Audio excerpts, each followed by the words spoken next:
So mga sangkay, isa na namang mortal na kaaway ni Vladimir Putin ng Russia ang pinatumba ngayon. At marami ang nagsasabi na mukhang si Putin daw po ang utak. Well, tingnan po natin ang balitang ito.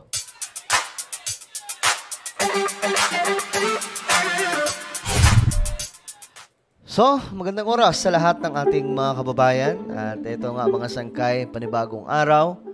Panibagong vlog po tayo ngayon patungkol po sa kaganapan ng ating mundo. At ito mga sangkay, talagang putok na putok itong balita ngayon. Isa po sa mga mortal, okay, nakaaway ni Putin. Pinabagsak, pinatumba. Ngayon, ang tanong dito, si Putin kaya ang nasa likod nito mga sangkay? Masyadong maingay ang balita na ito ngayon mula po sa international. Kaya naman pag-usapan po natin dito.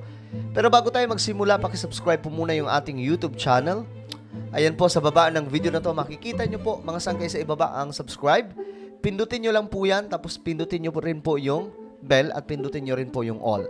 At sa mga nanonood po sa Facebook, okay, huwag nyo pong kalilimutan na i-follow ang ating Facebook page. At sa mga nanonood sa Facebook, ito saglit lamang mga sangkay, okay? Habang nanonood kayo, okay, sa taas ng video, na ito mismong video, itong nakikita nyong video mga sangkay o picture ay sample lamang. Gawin nyo po ito ng aktual. So, habang kayo ay nanonood, may makikita po kayo diyang tatlong tuldok, okay, bandang itaas. Pindutin nyo lamang po yung tatlong tuldok, then may lalabas po dyan na show more. Pindutin nyo po yung show more, tapos, o kaya yung plus na yan, okay, nakikita nyo naman. Okay, ganun lamang po inyong gawin. Gawin nyo po yan ng aktual. Itong nakikita nyo ay sample video lamang. Okay, guys. Ito na nga. Ito yung balita ngayon kasi. Naputok po ito ngayon sa international media. Ayan po. Ito daw po ay pinakamatinding kritiko ni Vladimir Putin. Ito pong taong to mga sangkay na ang pangalan ay si Alexei. Tama ba? Alexei Navalny. Misteryoso daw po ang pagpanaw ng taong to. Ito, panoorin po natin. President Vladimir Putin's most vocal critic is dead, and few years ago, Alexei Navalny became a common topic in every Russian household after thousands of people took to the streets. Okay. So maraming araw po ngayon mga sangkay ang lumalabas sa kakalsadahan para tuligsain itong si Putin siguro mga sangkay kasi wala naman po ibang nakikita po sila. Pero hindi pa po ito malinaw mga sangkay kung si Putin talaga kasi if you remember yung nakaraan mga sangkay, yung leader po ng isang grupo na nag-aklas kay Putin, habang sakay po ng eroplano, ang eroplano po ay bumagsak. So nakapagtataka lang, no? Na ito na naman mga sangkay, isa na naman po sa mga kritiko ni Putin ang, ayan, misteryoso ang pagpanaw. And here's a brief history about his life. Take a look. Born in 1976 to a Soviet army officer and economist parents, Alexei Navalny grew up to become one of the most divisive figures in Russia. The opposition leader studied to be a lawyer. He spent most of his adult life campaigning against the Russian power elites. Alexei Navalny was... ayan pala talaga siya mga sangkay. So, aktibo po siya na kritiko laban po kay Putin. Was one of the first few big names to understand the power of social media and leverage it to rise to prominence. So, ibig sabihin, naging kritiko siya. Tapos, idinaan niya rin po sa social media. Ngayon, mga sangkay, ito po ang nangyari sa kanya. Wala na po. Ending na ng buhay niya dahil nga po doon. Kaya ang tanong ng marami, sino kaya? Kahit kayo, tatanungin ko mga sangkay, sino kaya ang nasa likod nito, no? Marami pong balita tungkol dyan eh. Ito, Western leaders, sinisisi daw po si Putin sa pagpanaw nitong pinaka-kritiko o very vocal. Okay? So, nasa loob po siya ng piitan, mga sangkay, no? Man, now dead at 47, was one of the most important faces of Russian opposition. Okay, isa daw po ito sa pinaka-importanting mukha ng Russian opposition. Na ngayon, mga sangkay, ayan na po. Tapos na ang kanyang istorya.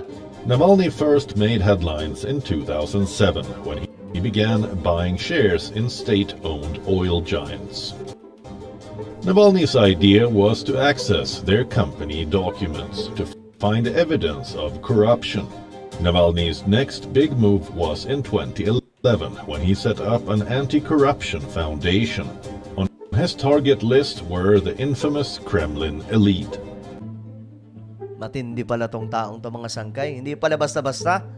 Matagal na pa pala itong lumalaban, mga sangkay. At isa sa mga naging target niya dito, yung mga elitistang kakampi ng gobyerno po ng Russia. Towards the end of the year, Navalny organized massive protests after President Putin won an election marred by fraud allegations. In 2013, Navalny contested the Moscow mayor's post, but came a strong second. He rallied for a recount, but his claims were dismissed. Ayun lang. 4 years later, intent on his mission to uncover corruption in the power circles, Navalny made an explosive video on the lavish lifestyle of former President Dmitry Medvedev. His report on the former Kremlin chair's infamous duck house sparked protests across Russia. In 2018, Navalny tried to run against Putin in the presidential election. But he was barred from the race because of a 2014 embezzlement conviction. Navalny categorically... Okay, so pinipigilan pala talaga itong taong to na tumakbo bilang pangulo or top official ng Russia. So sa tingin ko ano to malaking banta kay Putin, pero di rin po natin masabi, no? Pero ito po kasi ang kumbaga malinaw po na picture, sino ba yung matindi niyang kalaban, sino ba yung mortal niyang katunggali dito? Si Vladimir Putin lang naman. So talagang si Putin ang paghihinalaan ng buong mundo. Ito nga mga sangkay, pati mga leader po ng ibang bansa. Sa Western, si Putin po ang sinisisi. Including our Prime Minister, blaming Vladimir Putin for the death of his outspoken political opponent, Alexei Navalny. Alam niyo mga sangkay, ito po yung advantage sa atin na hindi lamang po tayo nakakakuha ng impormasyon tungkol po sa mga nangyayari sa ating bansa, kundi nalalaman din po natin yung kaganapan sa ibang bansa, kagaya po na ito mga sangkay.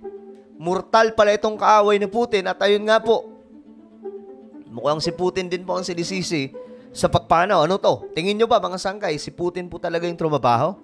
Russian prison officials say the former opposition leader who survived being poisoned in 2020 collapsed after a walk inside the Arctic jail where he'd been detained. Okay. So matagal na pala itong gustong patumbahin din. Alexei Navalny on Thursday during a video link appearance in a Russian court. Looking thinner than before, but otherwise well. Even joking with the judge and prosecutor for them to send him money to help him pay his fines. It's the last time he'd be seen. 24 hours later, the 47-year-old was dead. Agoy. Kawawa According naman. to a federal prison spokesperson, the Russian opposition leader felt unwell after a walk at the remote Polar Wolf penal colony in the Arctic Circle, where he was serving a 19-year sentence. He lost consciousness, and medical staff couldn't revive him.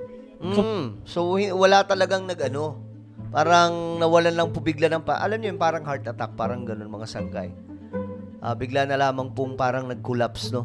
So, ang tanong dito pa rin ng iba, ano ba ang ginawa sa kanya? Bakit ganun? Kasi, nung 2010 din po, ay muntikan din po siya mapoison. Tingin niyo ba mga sangkay, si Putin talaga? Mainit po talaga yung mata ngayon kay Putin ng marami. Especially yung mga taga-Western countries like America, mga sangkay. Lagi pong pinaghihinalaan bawat galaw ni Putin, no? Pero para sa inyo mga sangkay, tingin nyo ba si Putin talaga ang nasa likod? Kasi malaking misteryo ito Parang yung pagpanaw din po ng isang opposition. Nito lang po yun, last year lang, no? Mga October ba yun or November? Yung Wagner chief, top official ng Wagner Group, habang nakasakay sa eroplano mga sangkay, bigla na lamang pong bumagsak ang eroplano.